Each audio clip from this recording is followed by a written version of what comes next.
maybe I'll pass it on to Jenny to begin with, whether it's a specific question to one of the presenters, or have some general comment and feedback about the overall session, and then we'll pass it on to Jeroen, and then maybe open up the floor a little bit more. Would that work? Yeah, definitely. Thank you for your introduction. Gianni Talamini. Yeah, well, I know that it's difficult. Well, it's very rich section. So we've seen a lot of amazing works, and I have a lot of questions actually. But I would start with Doreen, and actually I share. It's very interesting that I share something with Jason about Doreen. That Doreen is one of the reasons why I'm here as well. So that I see her work for the first time in 2012 in the Istanbul Biennial. I was so impressed that I start to really get deep into the Greater Bay Area and understanding of it, and that's one of the reasons that brought me here. But I have a question. All the time we see Xinjiang, and we learn from Xinjiang. A lot of works that I saw today are about urban villages and these two types of different fabric that you have there. On one side, you have like these old villages, sort of in a way self-rising, with a sort of organic growth, and on the other hand you have the planned city, but today Doreen mentioned that in regard to Damiensha, that the village is slow. And I share that feeling with her, that there are different kind of times within the city that you perceive while you live in the city. So as an architect, as a practicing architect, I would like to know how she used that, or if she, and if so, how she used the knowledge of, in a way, chronotopias to work with. So how she worked with time and rather than just space. So that's the first question I would have. Yeah, I think maybe we can actually open that up to like all of you guys who work in Shenzhen. As a matter of fact, Doreen is not currently with us. Yeah, so well, she'll mark that, and she'll come back in another panel with us tomorrow. For the well, I know very well the work of Urbanos. I work in tight connection with the CO2 for some teaching as well, and I know also Jason since quite a long time, since he was in Shenzhen as well, and I really appreciate his work as well. I got to know Sarah before today by walking in Sampokong and seeing all these plants. And I was like, who put the plants here? Seriously, I took picture all around. So congratulations for the great project. But for all of you, I would have a question. And it's about a tricky question. It's about colonization. All the time we tend to apply images of very well developed spaces, sometimes coming from overseas, and practices that we have been learning also from overseas. A lot of us has this kind of experience to share. Either we are foreigners, or we've been studying abroad. We've been studying in the US, in Europe, and we're bringing back this knowledge to the Greater Bay Area. How do you face this? How do you work with and put yourself in and confront this issue of in a sort of cultural soft colonization while practicing on the ground? Would anyone? Yeah, would one of you like to answer the question? Yeah, I think it's actually a very nice thing, like the rich variety of the practice in the Shenzhen area. I think like Shenzhen and Hong Kong in that sense share a little bit, maybe on a different trajectory in terms of time, but I think they share a bit of this, I mean, it's a little bit cliche how we used to call it the melting pot, where all the different culture comes here together. I guess like maybe a couple generations ago in the case of Hong Kong, and nowadays in Shenzhen. So I think actually, yeah, it would be very interesting to see hear if any one of you want to respond, like with your experience of working in the region. I guess I'll take a pass since I probably most look like a colonizer. And a bit of a smart ass remark, but also quite true. I mean, yeah, I'm not from this region in terms of my birth. I've only lived here kind of 6 years or so. As far as Gianni's nice question about how you deal with that, bringing outside, whether you want to say references or inspiration or things, as you said, Melody, of course, it's kind of a melting pot in Hong Kong and in Shenzhen. There's always a bit of, if you want to say sampling or learning or however you want to see it. So that's inherent. I mean, I guess I would say that's kind of, quote, my value is that I've got some outside experiences and I can offer them. But on the other hand, I mean, my entire team is from the, if you want to say Guangdong or Canton or however you want to say region. I'm the only one who doesn't speak Cantonese, which in Shenzhen, different thing. But anyway, so I think it's a balance of me offering something about what I see or maybe have a thought as an outsider, because the outsider's gaze also can provide a different perspective.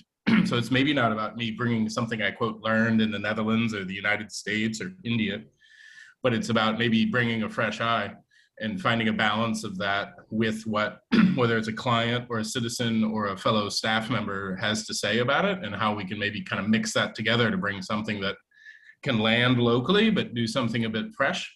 I mean, that's my attempt at it, but I won't deny, I mean, I do have this big red bridge in the background, which has its own successes and failures. So you kind of make these gestures and then you have to see how the citizens adapt or don't adapt to it and see how they receive. So you're always guessing a bit blindly when you're bringing in something in theory as a, quote, colonizer. Yeah, so I think that actually also links with the theme of the presentations that we see today, and also the theme for that how we in fact like bring everybody together. I guess a lot of these projects touch upon like how we're working with the community, talking with the people, but I think it's actually a quite nice perspective as well to see like everybody else coming in from the outside and working together. They are part of the community as well. I think that actually links with the community theme that we have right now. Let's see, maybe I should pass it on to Jeroen. Would you like to make some comments either on this or on some other items that you picked up on in the presentation? Sure. Mm-hmm. I have some quick observation and then a question. I think the presentations were amazing, especially you know, if you see the combination between the different people with their expertise and incredible projects that you all have worked on. So it's a real pleasure to see, and especially the first three projects, they really focus, at least in my opinion, on that the idea of placemaking is really not so much about the place itself, but more about people, conversations, networks, facilitating a kind of community spirit, right? Especially when you think of Sarah's plant exchange, for instance, it's really almost using the plants as a sort of a prop with a sort of hidden agenda to facilitate something else that is then not really explicitly mentioned, because otherwise people wouldn't even want to participate. But it brings me back to the question, to what extent does design actually play a role in this? And also, to what extent is space an important factor in all of this? Because you still need room for this, and also this is maybe the most contentious issue. That's you know, people and conversations are maybe easy to facilitate, but spaces are usually connected to ownership and so and regulations, etc. So my question is about this tension, you know, and Inge mentioned the right to the city. Wendy, I remember you talked a lot about earlier that the villagers are in the urban villages are actually not the owners of the building. So when you do these projects, there's this tension between the rights of the people actually using the spaces, or you want to be able to have their say and their interest being represented, and other forces around that that are maybe more interested in the sort of commercial interest of places in the city, and how do you work in between that, finding that balance, right, to either get the property owners on board or do a sort of more guerrilla tactic to occupy these leftover spaces in a way where you don't ask for permission but for forgiveness maybe. So maybe Sarah could start first, because your projects are obviously at that sort of overlap, right? Starting from the small scale and then growing bigger sometimes. Thank you, Jeroen. It's a very difficult question because I guess it's actually linked with Gianni's question as well, because a lot of times when we use overseas examples, we found that it cannot be directly applied locally because we don't have space. I think the density makes a huge difference in the way that we could regenerate the urban fabric. So I think personally, I quite like the density that we have, because that's why we always need to find alternatives. We need to find the gray areas that we could chip in or to intervene. And so a lot of times, apart from, I would say, Europe's, which I love their spaces and love their works. On the other hand, I think, for example, like Singapore, Malaysia, I think we have, especially Malaysia, I think we have a very similar quality in the city center, where they are facing the same double aging and also the urban regeneration issue. So I guess we have learned a lot from the fellows in Malaysia, where I think they have developed, I think, longer history of placemaking or community engagement. And there's a lot that we could learn from. So I think a lot of times when we look at these examples, we start to question why we didn't see this in Hong Kong before.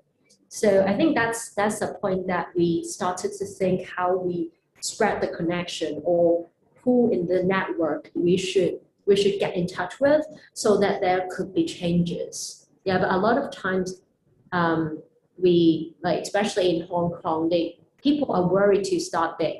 So I think as a strategy, that's why we start small. We want to build that confidence step by step. Like, it's very interesting that there was a shop that it's a corner newspaper store who has adopted one plant, and then the plant died and she didn't like it. So we exchanged another plant to this old lady. And then she didn't like it as well. So when I was talking to her in the morning, she was so grumpy, like complaining about the plant. But then suddenly at noontime, when we saw her again, she was so happy and asked us for a second plant or something about the plants.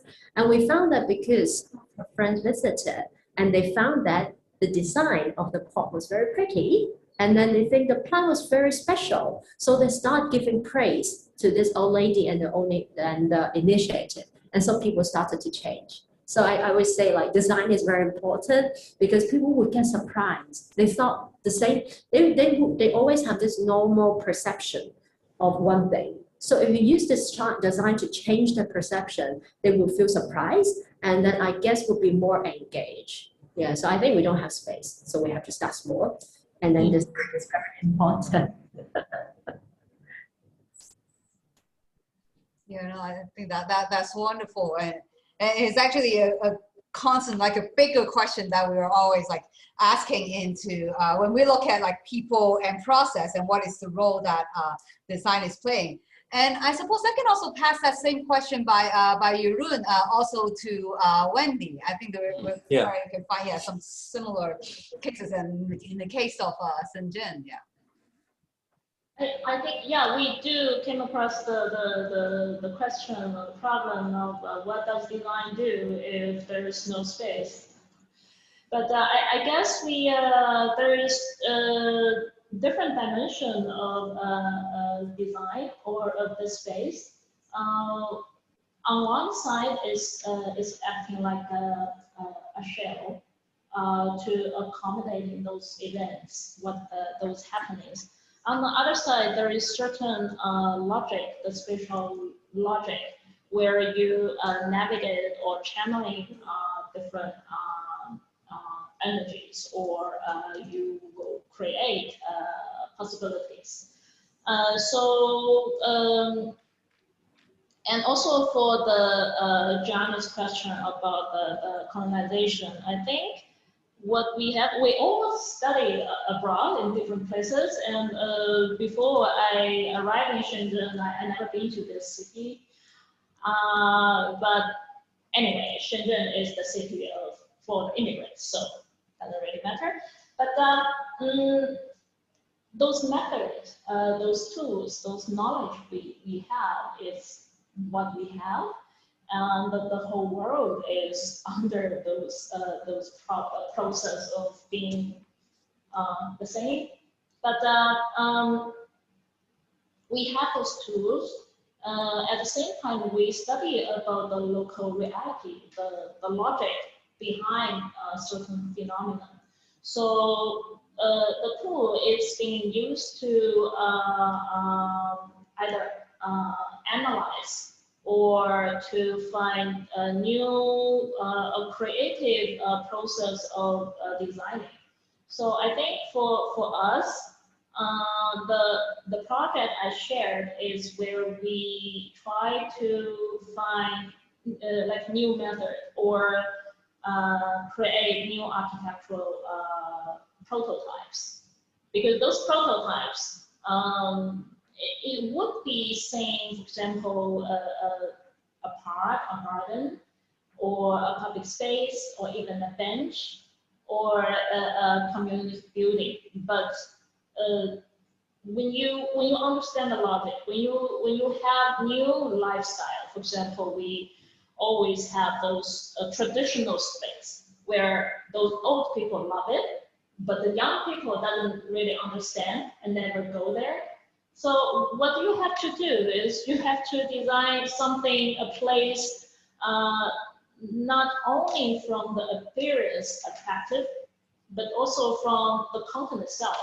So I think the dilemma for our designer is that, yeah, we design the shell, but how would we integrate it? Those, yeah, I learned a new word recently, it's called social design.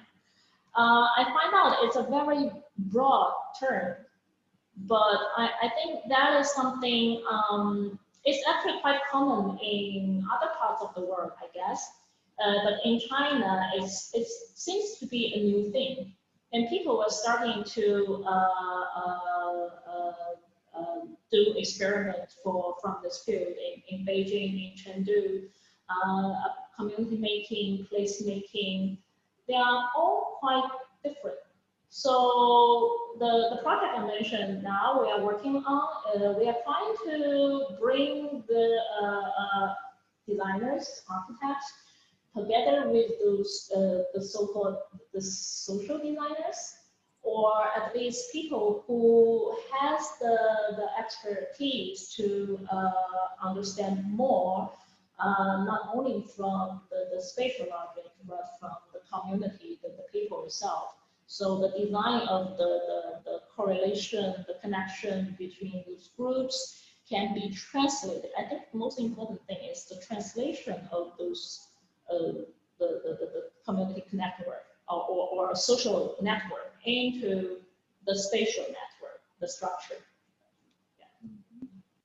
Yeah, absolutely. I think that really is the one of the main theme, like how from this idea from placemaking to like making place to making, in a way, it is really translating. I think it's a common theme that we found in a lot of these projects being introduced today, how it's going a little bit more and more away from the physical space itself, but really into the process. And as Wendy, you were introducing about this concept of social design. Let's see, Jeroen, I see that you have muted yourself. You want to make a comment? No, I don't want to interrupt, but you know, maybe just quick addition. What's really great about all these presentations that it also shows that there's a changing role of architect or urban designer where a lot of these new type of practices are not maybe sitting around and waiting for a big client to come ask them to do something, right? But it seems like you're all very much involved in either thinking about your own projects or taking on a sort of community advocacy or educational role, right? Even when you work with clients, but you sort of convince them that what they actually want is something else than what they initially thought they want. So, you know, that just was a thought based on what Wendy, also what you just mentioned, that a lot of the projects in Shenzhen, maybe they come from big players and big institutions or governments, but you really need to do a lot of your own research and all this community engagement to actually know how to do the placemaking, right? And that is, yeah, that is very amazing to see that shift from a service provider to, you know, leading, setting your own agenda. You know, I was thinking something, because if I have to somehow, now is coming everything together. I hope at the end of these 2 days of presentation, we have a quite broad understanding about what's happening, no, in the GBA area. And I think this morning we discussed it about the GBA area in very abstract terms, right? It would be like this micro region and then, you know, even the project we saw. And we went also into some specificity, but today, I mean, in the session, no, we just went into some really diversity of what happened, right? I think with this GB area is a very broad terms, but I think we are looking at specific, even within each district, there are differences, right? In different cities, and it's so diverse and really it's happy to understand all this diversity, no? And probably there's a way to even further elaborate this concept of GBA area, I think, with all this diversity, no? In the micro scale, in the middle scale, in the large scale. I think is a quite interesting to understand now, no? A little bit more. Yeah, I would like to understand, you know, some point of view of the speakers, what they think about it. Yeah, I think that's particularly interesting. Thanks, Francesco. Sorry for breaking in. I think that Jason's view on this might be very, very interesting, because he has been working on both sides for pretty a long time. And so he is really experiencing this diversity in a way. And I think that we have a lot to learn from him.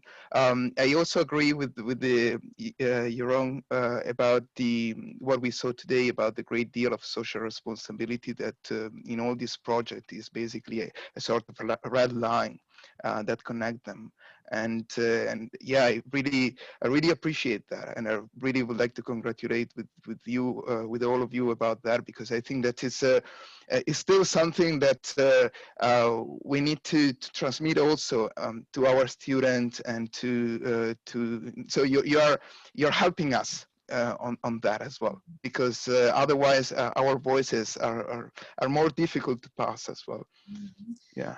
Yeah, and actually, I think maybe I can also bring one more point, as like Francesco was talking about how, in fact, and also from our morning session, that how GBA is more a conceptual framework to bring everything together instead of like a physical space. And in this particular session, we're also talking about like how we're moving away, like not so much on the focus of just designing space itself. And I found one thing, and I would love to get your feedback from the speakers as well, that how plus the COVID, in fact, that the online platform or the different type of platforms that is really playing a role that really links all this together. I think both from Sarah's case, certainly that becomes really the virtual space that linking everything together. And I suppose also in the case for Jason's project, like how all these online engagement becomes like, I wouldn't say it could really replace talking with people, but that complementary possibility. Yeah. that might also be one of the things that we can think about, like how as a designing the space itself, like how much we're designing the process as well as the platform. So yeah, let's see, like Sarah or Jason, did you guys want to? Yeah, Sarah, please. Yeah, I think the GDP is a combination of, oh, sorry, I said, yeah, GBA is GDP, where it's about economic growth, and on the other side is the South. The South is because the North represent the government, the power, but the South is something alternatives, something new, not traditional. And also there is locality for the South. So because we have this condition of Shenzhen and Hong Kong especially, and Shenzhen is learning from the Hong Kong and trying to develop as fast as it can. But also during this process that it might be very successful in the construction, city development on one side, but on the other side, I think both the city of Shenzhen and Hong Kong is facing what's next.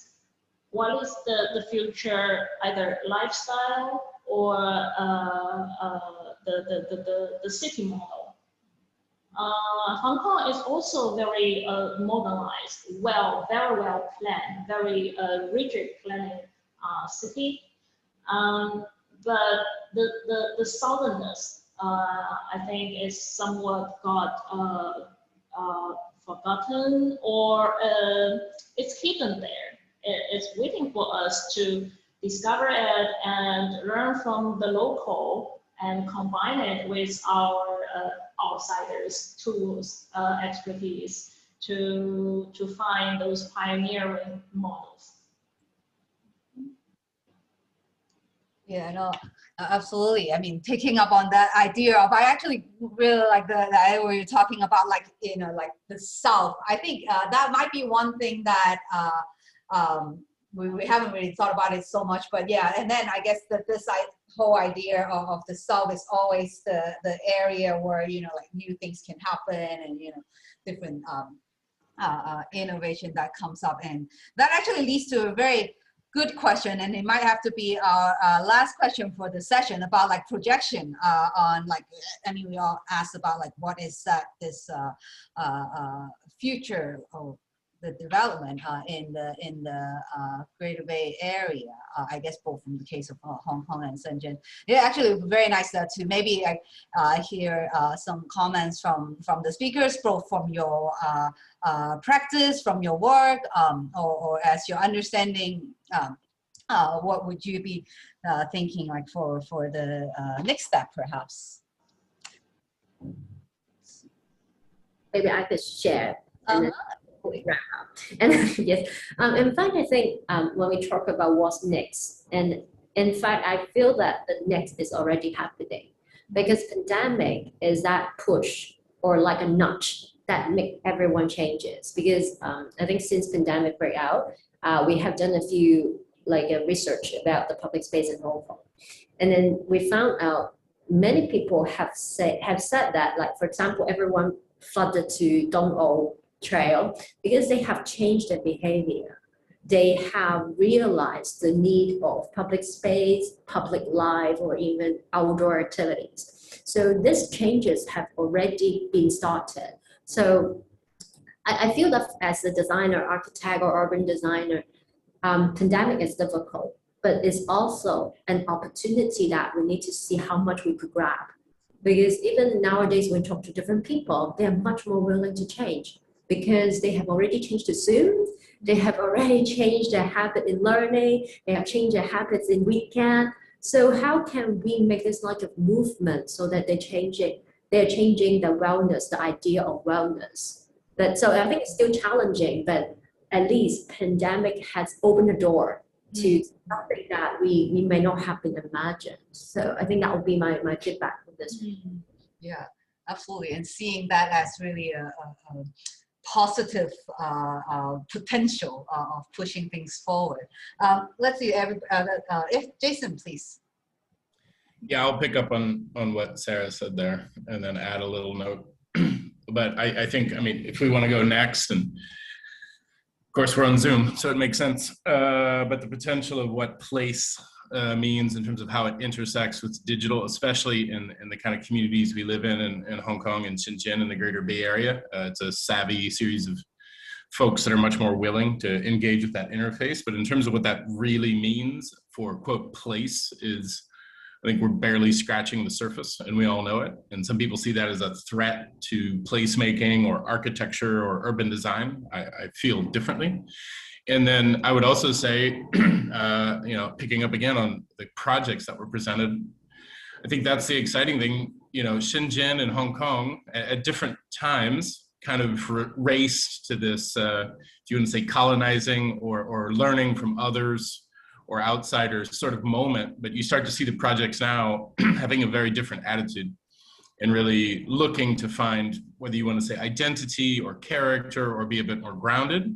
And that's the exciting thing for me, again, as an outsider to the greater Bay Area, because of the kind of layers of history that exist here and layers of development and geography, that the place is quite diverse in terms of ecological realities, So the notion of a place-based, or however you want to say it, sort of thing is really enriching here, because even within the region of the greater Bay Area, we can have an expressed level of diversity within a shared context. And I think that's really intriguing. How can we celebrate the diversity within, but yet still have a sense of how we're all sharing a region, the Southern, always Urbanus is good about talking about the Southern, which I really like. So yeah, there's always a sharedness to that. And so I think that the hybridization with the digital and the built, as well as this kind of celebration of diversity that exists in the greater Bay Area, but how can we express that more and bring something more forward? Wonderful. Thank you. Thank you, Jason. Thank you, Sarah, for the comments. Let's see, anybody else, like our other panelists, Gianni or Jeroen, or Francesco, anybody wants to give like maybe a last comment on the session? I mean, we will have four more. We will have another session tonight at 8, and then another full day of event tomorrow, which Doreen will come back and join us tomorrow in the session. Yeah, but I think it's actually a great from the opening of the larger concept into seeing actually what things are happening on the ground. And then I think that one of the things that I found super interesting for the presentations today is also that like how much we're opening up both in response to COVID, and I suppose I guess like even on Jenny's comment about like this foreign input versus this local power. So I think all these things is actually put us into a position to launching the next great discussion about, I mean, what we can do as designer or what we can do as like, you know, citizen of this region. Yeah, let's see, anybody else, or even somebody on the floor. I think, let's see, yeah, maybe Francesco. Yeah, I just want to say something. First of all, thank you guys for being here, participating in all your role as a moderator, speakers, and panelists. It's been a great session. And I think I just would like to remind what was the title of this session, was Making Place, how urban design and bottom-up processes can positively influence the social life of public space in GBA. So I think this was perfect because it was a good response to this topic, because in all the example we saw, also highlighted by Melody, Gianni, I think there was a kind of attention about the role that as architect and urban designer has to the city. No, it's not anymore the time of course, the mega project that will always be there, but also there's also an attention about what is in between those buildings, right? So I think it's the void, the empty space, or at least the open area that are interested, and make also the intersection between private and public, the interfaces. I think how to implement new architecture into existing context, pay attention to the local community, to the people who lives there. I think this was the intention, that why I invited you to make this, because I was sure that this outcome was exactly what I planned.